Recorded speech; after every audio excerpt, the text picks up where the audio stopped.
We're live solo podcast today. I'm sure you can hear it in my voice. Flu Game podcast. We're going solo today. Only going to be about a 15-20 minute pod. Quick conference tournament reaction pod recording late Thursday, March 13th, right after the SEC tournament. We've got the Kentucky-Oklahoma game. Insane ending there. We're going to dive into everything, get into everything super briefly, preview some of the awesome, insane slate we have coming up tomorrow. So let's just get right into it today. Let's go start from the top of the day.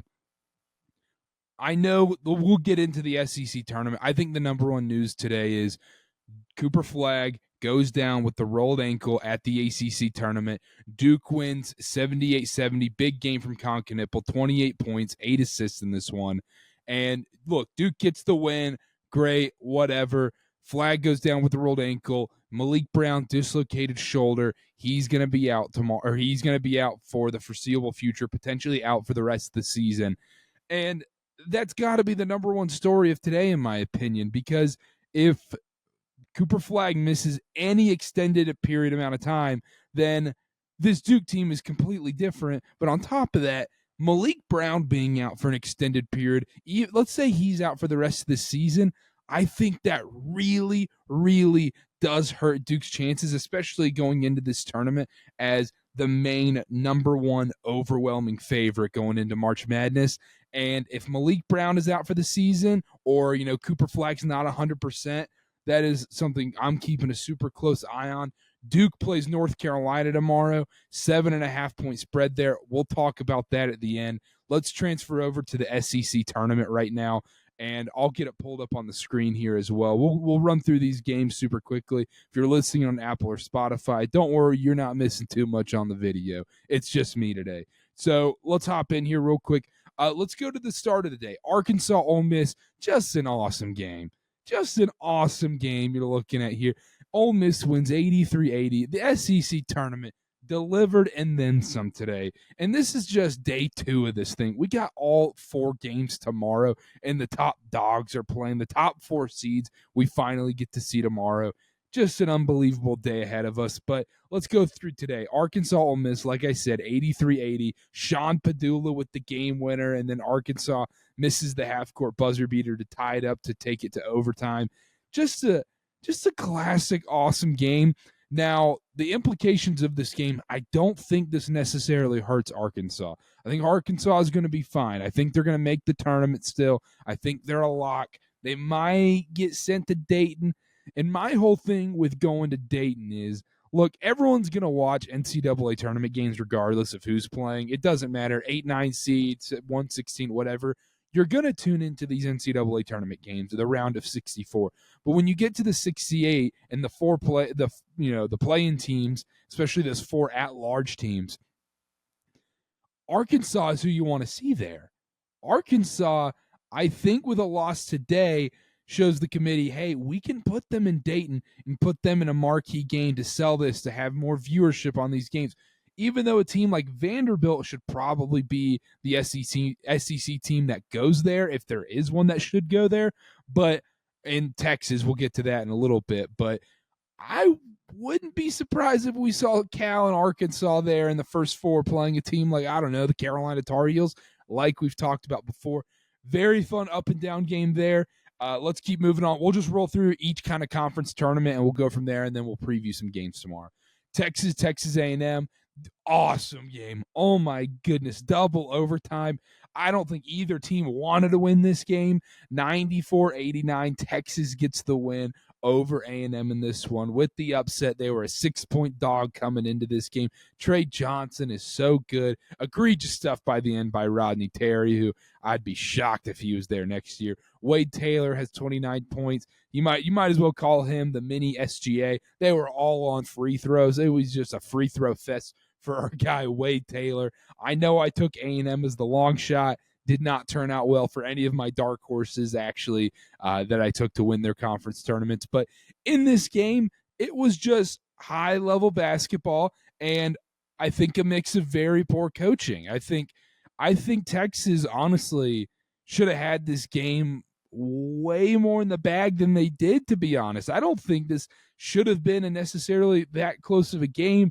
I just think Rodney Terry proves time and time again this guy underachieves with a ridiculous amount of talent.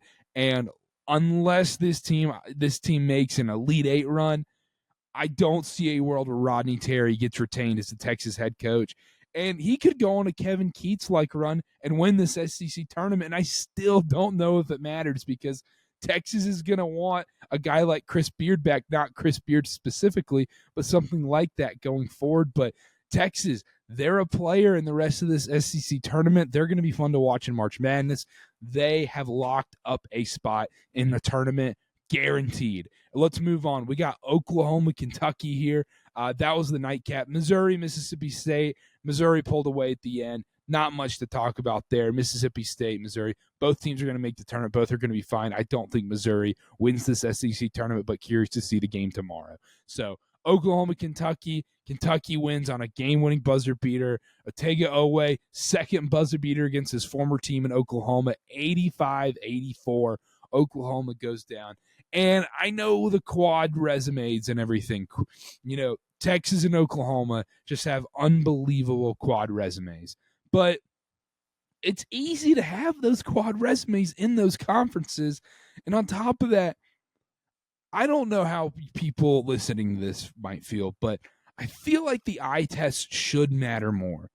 I feel like, you know, what we watch on TV, how a team's playing come March, should be a lot more of these tiebreakers. And look, in reality, what's the tiebreaker going to be?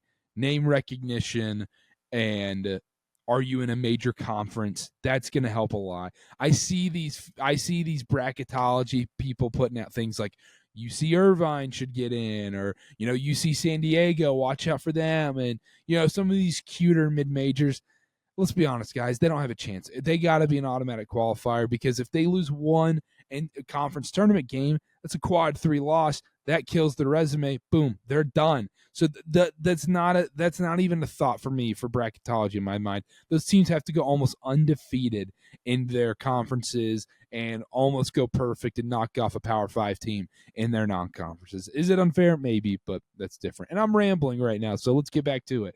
Oklahoma, Kentucky. The story of this game, look, it's going to be Otega Oweh getting revenge once again, second buzzer beater against his former team. The story for me is what a choke job by Kentucky. Lamont Butler getting hurt in this game did not look pretty. His reaction on the bench was not great. And if Lamont Butler, if he wasn't 100% healthy coming into this game, if he was even 80% healthy, you can't play him in this game if you're Mark Pope. You have to tell him you can't play in this SEC tournament. You have to keep your best guys, especially him. He is your most important player. Him and Jackson Robinson. Robinson's done for the season. So therefore, you have to have Lamont Butler for March Madness. And now there's a chance he might be done for March Madness. Kentucky's cooked. Kentucky is done if that's the case, if Lamont Butler isn't going to play in the first weekend of March Madness. Every single 13 or 14 seed that is going to be in the NCAA tournament that is going to get matched up in the same range as Kentucky is begging to play the Wildcats if Lamont Butler isn't playing. Now, am I saying Kentucky can't, or Kentucky's automatically going to lose that game? No. Kentucky hits enough threes. They can beat anybody on any given day for the most part. Maybe not with the talent they have right now with all these guys injured. And it's just a tough situation there. This isn't anybody's fault. Mark Pope's done an unbelievable job, overachieved like crazy. But with the current situation right now, and let's say Lamont Butler's out, which is the story of this game, I'm nervous. I'm a Kentucky fan. I'm staying up till 3 a.m. reading beat writers' tweets saying, what on earth is going on? We need an X-ray update right now. We need immediate info. And to be honest, if Lamont Butler's 50%, he's playing in the NCAA tournament. But you need him as healthy as possible if you want to even think about making a run in this year's tournament, because let's be honest, there's so many good teams. We'll go through a little bit of the bracket at the end here of a bracketology. There's so many good teams in this year's March Madness. Last thing on this game, Oklahoma, I still think they're a sneaky team that could be on the wrong side of the bubble. I know they've won some big games. They beat Texas in that last game of the SEC regular season, but I still think that Oklahoma might be on the wrong side of the bubble based on how things go with the committee, because a lot of these bracketology things will I struggle with it, because at some point you have to realize, okay, I understand what the metrics and the analytics say and what it should be, but that's not always what the committee goes off of. Virginia did not have the best resume last year. Virginia did not have the best analytics last year, but Virginia did have Tony Bennett. Virginia did have name recognition. Virginia did play in a Power 4 conference. Therefore, those things do matter, and you will get an advantage over them. Even if you're slightly behind, you will get pushed over them. Oklahoma has a little bit of that, but when you're comparing it to the likes of Arkansas, even Texas, their arch rival, Carolina, those teams will get that edge over them. But will it matter? I don't necessarily know. I think one of these Mountain West schools will get dropped off. Xavier losing to Marquette today, which we'll briefly talk about as well. That's going to hurt. That's going to help them a ton as well. But it looks like we're getting 13 teams at least in the SEC in the NCAA tournament. Might as well call it the SEC tournament at this point with that many teams they got going in there. Let's take a quick water break real quick. You can probably hear my voice, but let's keep it moving. Let's go back to the ACC tournament. We got Georgia Tech Duke. Like I mentioned before, Duke won 78-70. Con Knipple had a great game, Isaiah Evans, but obviously the story was Cooper Flagg going down in this spot. And look, just brutal. Also, the game was just ugly, by the way. Duke started the game like 0 for 15 from 3. It was just gross basketball to start. I think the Spectrum Center's cursed. You see a rolled ankle. Everyone's rolling their ankles in the Spectrum Center. Maybe it's that it's the court's fault and not LaMelo Ball, so shout out the Hornets. But, Duke wins this game, whatever. I think there's a small part of me as a Duke fan that goes, I wouldn't have hated just getting out of this tournament. And it's a shame because I love the ACC tournament. It's my favorite event to attend when it's in Greensboro out of any other sporting event, because the tradition, the history, everything behind it. But it might have not been the worst thing to get out of this tournament alive. Now you're giving North Carolina another chance to play tomorrow, and we'll preview that later on. But without Cooper Flagg, without Malik Brown, I have concerns about the Blue Devils going into that matchup. SMU versus Clemson. Clemson gets it done, 3-point win. Very, very ugly game. Just disgusting basketball. I think there's something wrong with the actual basketballs they use at the ACC tournament, because nobody can hit a shot. Nobody can catch the ball. Nobody can dribble the ball. Just terrible basketball. Or it might just be ACC basketball at this point this year. Stanford, Louisville, brutal for my Stanford dark horse, 25,000 ticket, plus I had Stanford money line in this game too, plus 500. Chucky Hepburn hits a game winner, tap out, free left elbow at the free throw jumper for Chucky Hepburn, knocks it down. Louisville wins this game. Gross performance by Louisville. I was not left encouraged, but a lot of these teams that had played their first game here on Thursday in Charlotte at the ACC tournament, the team that had played the night before and had played in the gym, played at the Spectrum Center, gotten their feet wet a little bit, had such an advantage shooting the ball today. It was so clear. All of those teams looked more confident shooting the ball. Even Georgia Tech Duke. Look, Duke's talent just won out in the end, but Georgia Tech was way more confident shooting the ball in that game. SMU, I thought, looked more confident, even though it wasn't falling, because I think Clemson's defense was the factor in that one. And then Stanford looked more confident shooting the ball in that game against Louisville. And heck, if you watch North Carolina, Wake Forest just stinks at shooting in general, and very happy I don't have to watch that team ever again. But the team that had played there before had a massive advantage. Louisville, Clemson move on. They're going to play tomorrow night. We'll quickly talk about that game on the Friday night slate as well. North Carolina wins 68-59 against Wake Forest. RJ Davis, 23 points, played an unbelievable game, was lights out from beyond the arc. Wake just stinks at shooting. Like, let's click on the box score right here if you're watching on YouTube or X right now. You look at the box score. Carolina went 8 of 22. Not great. 36.4% from the three-point line. You go down. What's that number say right there if you're watching on YouTube right now? Oh, 2 for 22. 9.1% in an elimination. Single elimination, winner-take-all kind of game. Because, so two things. Let's do it from the North Carolina perspective, because they won this game. They deserve to be talked about more. Carolina, great job. They are truly playing their best basketball right now. The way they're playing right now, they're a tournament caliber team. I don't care that they're playing in the weak ACC right now. And look, does their resume suggest they should be an NCAA tournament team? No, and I would agree with that. But what do I think happens? I don't know, man. I've talked about it a million times on here. Bubba Cunningham, the acting AD's chairman of the committee, and who just really think about it. It's just a matter of how it is, man. Really think about this. Who do you want to watch in the first four in Dayton? Do you want to watch San Diego State? Do you want to watch Boise State? Or do you want to watch the North Carolina Tar Heels? Do you want to watch R.J. Davis? Or do you want to watch John Calipari in Arkansas? You're going to choose Arkansas and North Carolina over a team like San Diego State, over a team like Boise State, over a team like Colorado State. That's just how it is. Now, does Carolina's resume back up that they should be in the tournament? Probably not.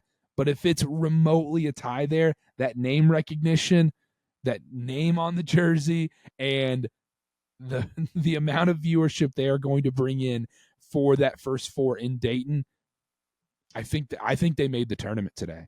I think they're a stone cold lock for many reasons. One, Lenardi's talked about this. Many other people have talked about this, where the selection committee is probably making their bracket tomorrow afternoon, to be honest, and with contingencies on automatic qualifiers right there. But if the bracket started today, I think Carolina's in, and I don't think we'll talk about the Duke game, but I don't think it necessarily affects their shot at making the tournament. Now, if you win it, you're absolutely a lock and you're going and everything. You feel great. If you're a Carolina fan, you don't want any questions going into Selection Sunday. So there's that. But I think Carolina's in regardless. I would honestly at this point be completely shocked. And that's not me being a Duke fan, whatever. If I was a Duke fan, I would say, no way in heck this team should be in and all this stuff. No, I think it's pretty close. All these teams on the bubble kind of stink, if we're being honest, but Wake Forest, that's a Steve Forbes, Seth Greenberg stuff. Look, beating a dead horse at this point. The bigger point is, for how badly Wake Forest closed the season, they got handed a gift with this ACC tournament draw. You get North Carolina. This would have been a great game for your resume. Boom. You win against this North Carolina team. All of a sudden, you're going to get to play against a Duke team without Cooper Flagg, without Malik Brown. A very, very winnable game in your mind. And Steve Forbes and his guys still couldn't get them ready enough to win this game against North Carolina. They shot 9.1% from three, 2 of 22. Story of the season for Wake Forest. Disgusting stuff by Wake Forest. And to be honest, I like Steve Forbes. I think he's a great guy. Don't know him personally or anything, but seems like a great guy. Nobody will say a bad thing about him personally off the court. But let's look at the results, man. They've had all ACC guy after all ACC guy, and how many NCAA tournament appearances to show for it? 0. I understand Danny Manning was terrible. Danny Manning was awful. But Danny Manning did make the tournament. And you say, oh, well, he had John Collins. John Collins was the first-round pick and all that stuff. Okay? It's not like Steve Forbes hasn't had talent. It's not like Steve Forbes hasn't been gifted in even weaker ACC to go and dominate with higher talent on his roster. He's underachieving. It's the matter of fact. And he's going to get another year, I think. But with the coaches, I think, that are coming in the ACC next year, I think Wake Forest is screwed. And I would not be surprised. I would not be shocked if Wake Forest saw, let's say, Will Wade goes to NC State, Ryan Odom goes to Virginia, which seems like a done deal. All of a sudden, Wake Forest goes, oh, man, do we want to run it back with Steve Forbes? Are we going to get enough donors to contribute? We'll find out. But disgusting stuff from Wake Forest. I'm glad I don't have to watch another Wake Forest game the rest of the season. That was utterly disgusting in that game. Let's quickly move on. We got a lot of stuff to talk about, and we got to preview some games, so we'll hurry up. Colorado-Houston in the Big 12 tournament. That game stunk. Houston had that game the whole time. Houston didn't want to even win this game. Juwan Roberts rolls his ankle. He's probably totally fine. he's not going to play against BYU tomorrow. I'd be shocked if he did. Houston rolls Colorado State. Texas Tech, Baylor. Baylor came back in this one, made it a game at the end. VJ Edgecombe had a shot to win it at the buzzer. He had a 3-point floater, which I don't like. Go up straight. I hate these dudes that they don't know if they're going to drive to the basket or shoot a three, and so they end up doing this weird little floater 3-point shot. Go straight up and take that 3-pointer, or go all the way to the basket. Don't do this half thing. Just go run in transition and pull up. Anyhow, different story. I still like this Baylor team going into March Madness, and I still think they're dangerous with the dynamic guard play, with experienced players, and with an elite head coach in Scott Drew. This is not a team you still want to see. I understand they haven't been great this year. I understand they've lost some inexcusable games, but I think they're still a team I don't want to play in March Madness, to be honest. But Texas Tech gets the win. I hope we can end up getting to see Texas Tech BYU in the Big 12 title game. Let's take another quick water break real quick. All right, let's keep it rolling. BYU versus Iowa State. I did a very extensive recap, and Chase and I did on the Church Ball Pod on the Field of 68. Go check that out if you want to hear more of my thoughts on that. BYU wins 96-92. Elite game from the Cougars, and they just keep winning, man. Hottest team in America right now. 9 straight wins. Elite win after elite win after elite win. Quad 1A wins after Quad 1A wins. They are just improving their seeding and making it look great. BYU, I think they might be the funnest team to watch in the country right now. I don't think that's an over-exaggeration. They are a team, without question, that can make a second weekend run. They are a team that can make almost a Cinderella-like Final Four run, depending on their seed line and their matchups. They are so dangerous going into March Madness. They're going to be a sexy pick, and deservedly so. Shout out BYU. Iowa State, I still think they're solid. I worry about their injuries, even though they kept guys out for precaution. They're very cautious with those dudes, but remains to be seen with Iowa State and TJ Otzelberger there. Kansas, Arizona. Arizona pulls away in the second half in this one. Kansas just isn't that good. That's what it is in this game, and Kansas, they don't have depth. They don't have guys who can shoot the ball. Their 3 best players can't shoot. And it's going to be the name of the game. They're going to be a team teams are very happy to be matched up with in March Madness. It's scary because you see the name Kansas on their jerseys. You see the logo. You see all their fans in the stands. And then you see Bill Self and you go, ooh, that's kind of scary. In reality, that's really not. Kansas is just not a good team. They're not built for modern-day basketball. As a matter of fact. Arizona, great win for them. Shout out Caleb Love. Let's move on. Let's go to the Big East tournament. Butler, St. John's. St. John's rolls Butler. Wasn't even close for a second in this one. It opened like 15-2 in this one. It was over from the jump. Marquette, Xavier. Xavier had the lead and then blew it, and Marquette came back in this one. Really impressive stuff from Cam Jones and Shaka Smart and Marquette in this one. Xavier, I think, blew their NCAA tournament hopes in this game. I actually really like the Xavier team. I would like to see them in March Madness, but I don't think it's going to happen. DePaul Creighton, this was one of the greatest games of the week. Double overtime DePaul. Chris Holtman, what a job he's done there. DePaul, I really wish they could have won this game. This DePaul would have been the perfect NC State candidate this year, making it to Saturday night at Madison Square Garden against Rick Pitino. That's what I would have wanted. Screw Danny Hurley. I don't care about that. I don't want to see Creighton. I want to see DePaul. I want to see Chris Holtman. I want to see St. John's and Pitino versus the worst team in the Big East. Unfortunately, it wasn't there. They ran out of gas. Creighton wins 85-81 in that one. Villanova goes down to UConn. Nova couldn't. It was they couldn't hit a shot. This Nova team's just not good. Kyle Neptune will not be returning there at Villanova. Their season is over. Maybe they're playing in one of these BS postseason tournaments, but UConn gets the win there, 73-56 blowout win there. Very excited about some of these games tomorrow in the Big East. Quickly, let's roll through the Big Ten. Wisconsin takes care of Northwestern. Wasn't much of a game, to be honest. USC, Purdue, super, super close. I thought USC was actually going to pull this one out. Purdue ends up getting it done. Close game. Indiana, Oregon, disappointing stuff from Indiana. I think Indiana also might have blown their tournament berth today as well. And then Illinois, Iowa, Illinois was never in doubt. Super high scoring game. The Big Ten tournament today, honestly, was by far the worst tournament. But Besides the point. Anyhow, let's move into tomorrow night's games. Let's go. Let's pull up Rob Doster's tweet here. Let's share this tab real quick. Shout out our guy Rob Dosterfield of 68. Tomorrow's night schedule. If you're listening on Apple, Spotify, I'm just going to read this off to you after I take a quick swig of some water. Oh my gosh, man. This is why we watch, man, because this slate is unbelievable. 1 second. All right, let's do this. These are all on Eastern time. 6:30, Marquette, St. John's, Big East semifinals. Then we've got in the Big Ten, Illinois, Maryland at 6:30. These next three are at 7 o'clock.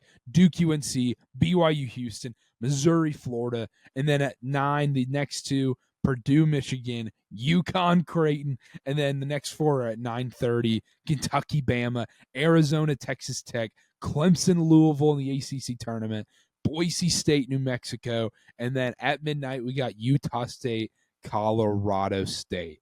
What a slate. I have never, ever been this excited for a non-NCAA tournament slate of games in my life. I'm so excited for these games. Let's get into Duke, North Carolina first. Duke minus 6.5 in this game. It opened at minus 7.5. Cooper Flagg likely not going to play. It stinks, but that's why I'm surprised by this line. Duke by 6.5. The way Carolina's playing right now, without Malik Brown, who was massive in their last matchup, without Cooper Flagg, who was massive in the second half of that matchup, I am shocked by this line. I kind of don't understand it. I think 90% of the bets are going to be on North Carolina, and I understand why.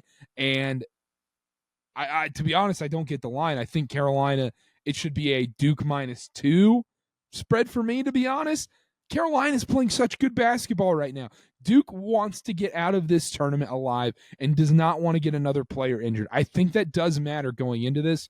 And with this Duke North Carolina game tomorrow night, I don't think there's any tournament implications on the line here. I think Duke is already locked in as the number 1 seed in this tournament. I think Auburn's the number 1 overall seed. I don't think that changes at all. And then I don't think it matters with UNC. I think UNC's already in. Even if they get a win against Duke, I still think they're going to Dayton. I don't think it necessarily matters. I don't think it bumps them out of Dayton all of a sudden. But even if they lose, I don't think they fall out of the tournament enough unless the American and then the Mountain West have bid stealers. And even then, I still think UNC might get in over maybe another Mountain West team like San Diego State, who was on the bubble. So I don't think this game has any tournament implications at this point. The only way Carolina can play themselves out of Dayton is by winning the ACC tournament at this point. But Duke, North Carolina, to be honest, I think Carolina actually wins this game tomorrow. It pains me to say it, but I think they're the more desperate team. I think Duke wants to get some bubble wrap on their guys, and I think they want to get out of this game alive. And Carolina's just shooting the ball real well right now. And without Duke's 2 best defensive guys, I think it's troubling. If you're looking at player props and you're looking at a guy to go off, I think Sion James has a great game against Carolina tomorrow. His size, his strength against those undersized, weaker Carolina guards like Cadeau and RJ Davis, it was a problem for them in their matchup at Chapel Hill, and it's going to be a matchup. That's going to be a matchup problem I'm looking for Friday night as well in Charlotte in the semifinals. I think he's going to have a ton of success getting to the rim, but I think RJ Davis has one of those games, man. He is playing with his hair on fire, playing out of his mind right now. Let's move on. We got a ton of games to talk about. We'll quickly go through it right now. BYU Houston game I'm super excited for. I think BYU gets the upset against Houston. Juwan Roberts, I don't think he ends up playing in this one. And I think BYU's just rolling right at the right time. And I think they roll into the Big 12 title game and have a chance to win it all, man. And they are the hottest team in the country. I don't think Houston's going to be able to keep up with BYU's shot-making ability in this one. Let's keep moving on. And so you look at these other games here tomorrow. I mean, even Auburn-Ole Miss is a great game. Auburn 11.5. I think that spread's a little high, to be honest. Tennessee -9.5 against Texas. Still think that's also a little high. But you got Marquette, St. John's. St. John's -4.5 in this one. Marquette lost at the buzzer against St. John's, last Saturday. Weird ending. But I don't know if St. John's covers that number, but I do think St. John's wins this Big East tournament because I think it is going to be the Rick Pitino story, and I think Rick Pitino and the St. John's team wants it so bad in this one. Let's move on. Illinois, Maryland. We got Maryland -1.5 in this game. I think this is an absolute coin toss. I think that line is dead on. I think Illinois gets the win here. I think this Illinois team is playing their best ball right now, and they are a very, very, very scary team going into March Madness. Give me Illinois over Maryland in that game. We already talked about Duke, North Carolina, already talked about BYU, Houston, and then Missouri, Florida. Florida -8.5 in this game. I like a lot of the dogs tomorrow, to be honest. I think some of these spreads are a little high. I like Missouri +8.5. Florida, I still think they're the second best team in the country. But like I said before, the team that has played in the gym the night before has an advantage of getting used to the depth perception and the court, the environment, and the ball they're playing with. That stuff really does matter. We've seen it. The teams that have played the day before are having higher shooting percentages typically. And Missouri, look, they're not a great shooting team necessarily, but they can play physical. They can get Florida maybe into some foul trouble, and maybe Florida's thinking more about March Madness instead of this current SEC tournament right now. Missouri, big win over Mississippi State tonight. Purdue, Michigan, Purdue -2.5 tomorrow. I don't really care. I'm not going to lie to you guys. I don't care. I think both these teams are absolute frauds, and to be honest, I don't think either of these teams make it to the second weekend in March Madness. Kentucky, Alabama, they don't have a line out on this game yet. Give me Alabama. I just think the injuries are too much for Kentucky to overcome. I think it's going to be pretty similar to the matchup that they last had at Coleman Coliseum, where Alabama had pretty much control of that game. First half, Kentucky went up a little bit, but it was never really in doubt for the Crimson Tide for the last 30-ish minutes of that game. Arizona, Texas Tech, the night game of the Big 12 tournament. Texas Tech -2.5. I like the Red Raiders in this spot. I think the Red Raiders pull this game off and win by about 7 to 10 points in this one. I think their defense, and I think they put Caleb Love into a blender and forced him into one of those 3 for 15 games. And I think Texas Tech and the Red Raiders and Grant McCaslin and JT Toppin move on to the Big 12 title game with a date against BYU. That's what I'm hoping for, to be honest, because I think that would be an elite championship game, and I want to see the rematch between BYU versus Texas Tech. And then the night game at the ACC tournament, we've got Clemson versus Louisville.